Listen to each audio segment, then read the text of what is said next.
نحمده ونصلي على رسوله الكريم أما بعد فأعوذ بالله من الشيطان الرجيم بسم الله الرحمن الرحيم يا أيها الذين آمنوا قوا أنفسكم وأهليكم نارا وقودها الناس والحجارة صدق الله العظيم وبلغنا رسوله النبي الكريم ونحن على ذلك لمن الشاهدين والشاكرين والحمد لله رب العالمين اللهم صل على سيدنا محمد وعلى آل سيدنا محمد وبارك وسلم۔ اللہ رب العزت نے قرآن پاک کے اندر ارشاد فرمایا ہے، یا ایھا الذین آمنوا، اے ایمان والو، قوا انفسکم واہلیکم نارا، تم اپنے آپ کو اور اپنے گھر والوں کو جہنم کی آگ سے بچاؤ۔ وہ جہنم فرمایا وقودها الناس والحجارہ، کہ جس کا ایندھن لوگ اور پتھر ہوں گے، تو اس جہنم سے تم اپنے آپ کو اور اپنے گھر والوں کو بچاؤ۔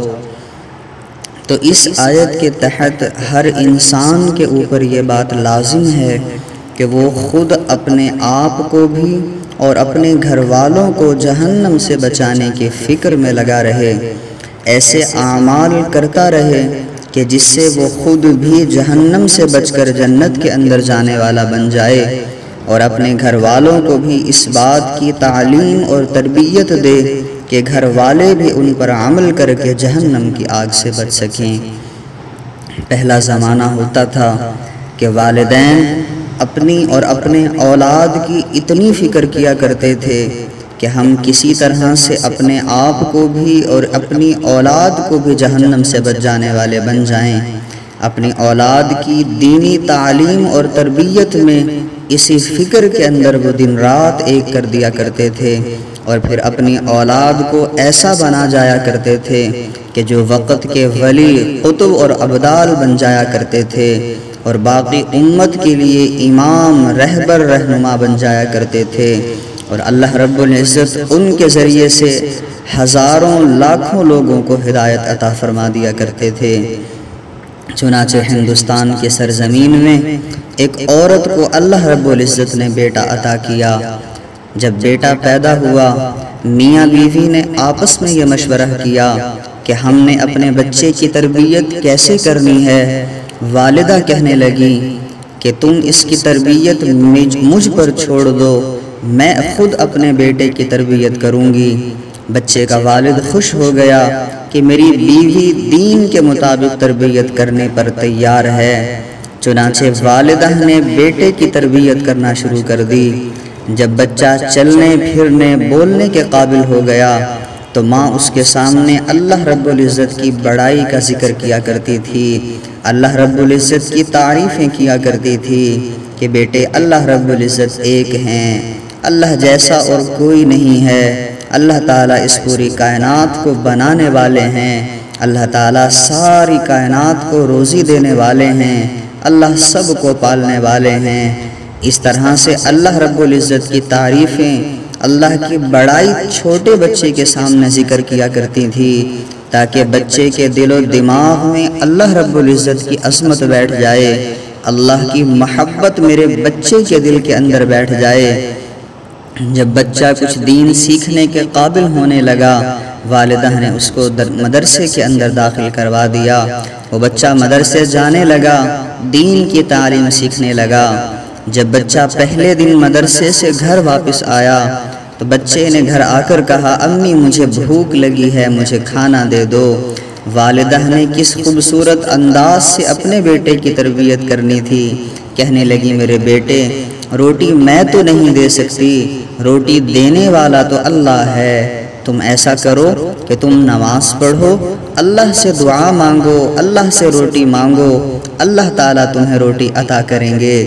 بچے نے والدہ کی بات کو سنا، مصلی بچھایا، نماز پڑھی۔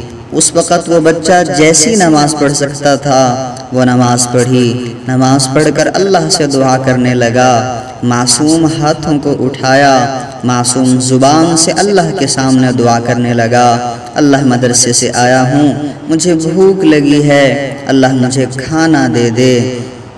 والدہ نے یہ ترکیب اپنائی ہوئی تھی کہ میرا بیٹا یہ دعا اللہ سے مانگے گا، کمرے میں جائے گا تو میں پہلے سے روٹی بنا کر کمرے میں چھپا دوں گی۔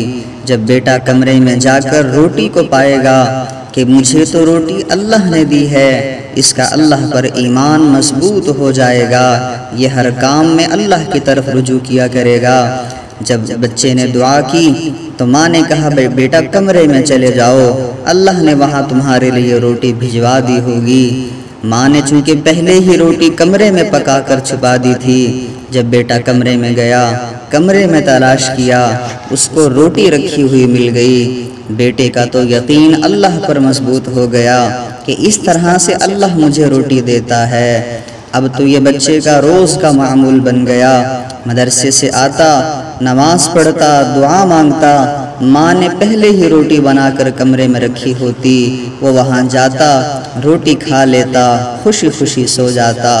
اسی طرح دن گزرتے گئے۔ ایک دن بچے کی والدہ کو کسی تقریب میں رشتہ داروں کے ہاں جانا تھا، وہاں اس کو تاخیر ہو گئی۔ اب وہاں اس تقریب میں ماں کو رہ کر اس بات کا خیال آ رہا تھا کہ میرا بیٹا مدرسے سے آنے والا ہے، مجھے دیر ہو رہی ہے، اگر بیٹا گھر آ گیا وہ اسی طرح نماز پڑھ کر دعا مانگے گا، کمرے میں روٹی کو نہ پائے گا تو اس کا تو ایمان اللہ سے کمزور ہو جائے گا۔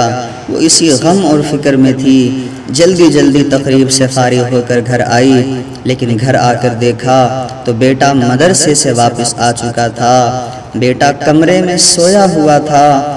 ماں نے جلدی جلدی روٹی بنائی، روٹی بنا کر کمرے میں چھپا دی، اپنے بیٹے کو اٹھایا، میرے بیٹے اٹھ جا، تجھے بھوک لگی ہوگی، کھانا کھا لے۔ جب بیٹے کو نیند سے بیدار کیا گیا، بیٹے نے کہا امی میں کھانا کھا چکا ہوں۔ جب بیٹے نے یہ کہا میں کھانا کھا چکا ہوں، ماں کی تو حیرانگی کی انتہا نہ رہی، کہنے لگی بیٹا کہاں سے تم نے کھانا کھا لیا؟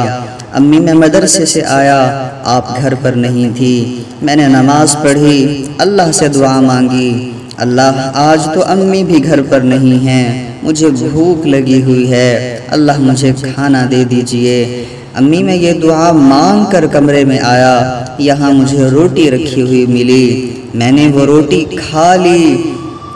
امی میں جیسے روٹی روزانہ کھایا کرتا تھا، آج کی روٹی میں اور روزانہ کی روٹی میں بہت فرق تھا، جو مزہ اور جو لذت مجھے آج کی روٹی میں ملی ہے وہ مجھے پہلے کبھی کسی روٹی کے اندر نہیں ملی۔ امی آج کھانے میں بڑا مزہ آیا ہے۔ ماں نے جب یہ بات سنی اللہ کی قدرت پر حیران رہ گئی کہ اللہ رب العزت کی ذات نے کتنی مہربانی کی کہ میں جس اللہ پر بچے کا ایمان بنانا چاہتی تھی، جس اللہ کی محبت اپنے بیٹے کے دل میں ڈالنا چاہتی تھی، اللہ رب العزت نے آج براہ راست میرے بیٹے کی مدد کی ہے۔ یہ اللہ رب العزت کی ذات ہے۔ یہ اس وقت کی مائیں ہوا کرتی تھیں جو اپنی اولاد کی ایسی فکر کے اندر رہا کرتی تھی۔ جب والدہ نے ایسی اپنے بیٹے کی تربیت کی، یہی بیٹا جب بڑا ہو گیا، یہ بیٹا اپنے وقت کا ولی، اپنے وقت کا قطب ابدال بنا۔ آج کی دنیا اس بچے کو حضرت خواجہ قطب الدین بختیار کاکی رحمہ اللہ کے نام سے جانتی ہے۔ ان کا نام تو قطب الدین بختیار تھا، لیکن ان کے نام کے ساتھ یہ کاکی کا لفظ لگ گیا۔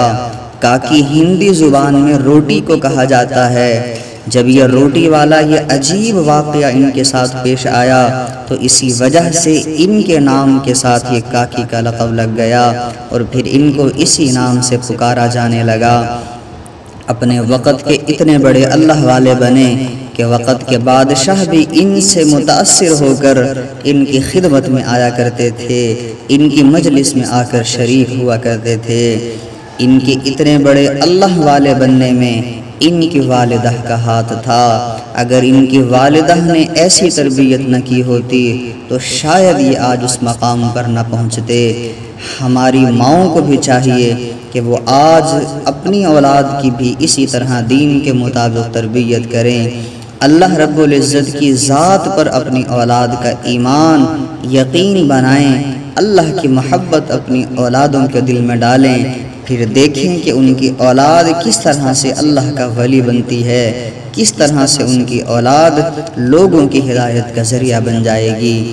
اللہ رب العزت ہمیں خود بھی دین پر چلنے کی اور اپنی اولادوں کی بھی دین کے مطابق تربیت کرنے کی توفیق عطا فرمائے۔ وآخر دعوانا ان الحمد للہ رب العالمین۔